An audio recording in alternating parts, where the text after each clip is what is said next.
Rising Tiders. We're so excited to welcome you back to the studio. We've got some new COVID protocols that we have to follow, so we're going to walk you through what life will be like at the studio.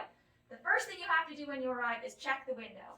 The window has a sign. If the sign says clean, you can come on in. If it says wait, wait outside until we flip the sign so you know it's safe to enter. There's a few things we need you to think about before you even enter the studio. The first is that only dancers, coaches, and taught parents are allowed in the building.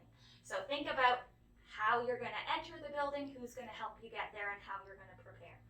The second is that if somebody is waiting on the steps to come in, be sure you're practicing physical distancing outside, just like we're doing inside as well.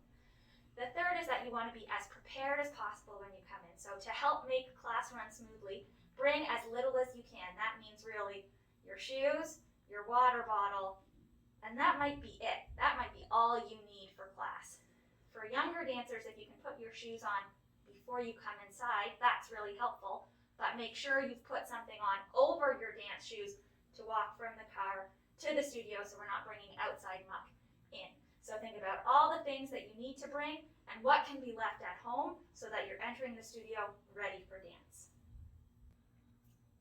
When you enter the studio, you should make sure you already have your mask on, and it needs to stay on the whole time. That's a bit new, so we're all going to get used to that.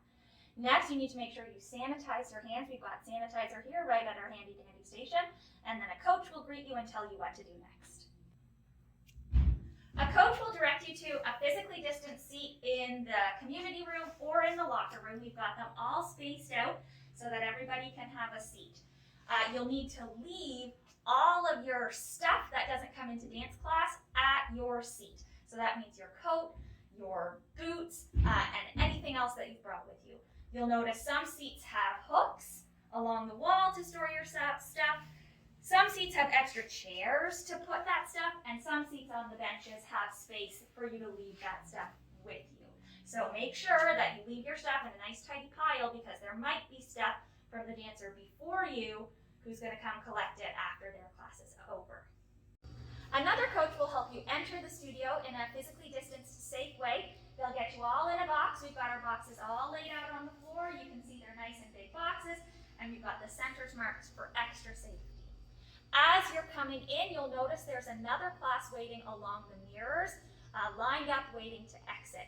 Once everyone in your class is in safely, that class will exit with the help of another coach. You'll use your box for the majority of class, and everything that you need with you will largely stay in your box.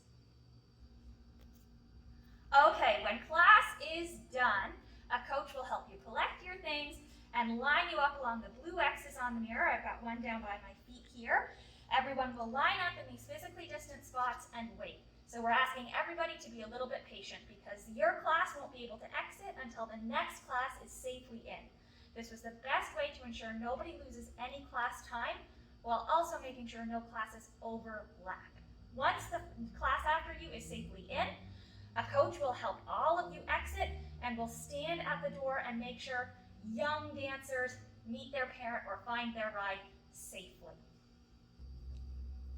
These are new guidelines for us, and they're going to be hard and weird to get used to. So we're all navigating this together. So we'd ask everybody to have patience with themselves, with us, and with each other as we figure out our new way of operating and be so grateful that even though we're physically apart, we're still dancing together.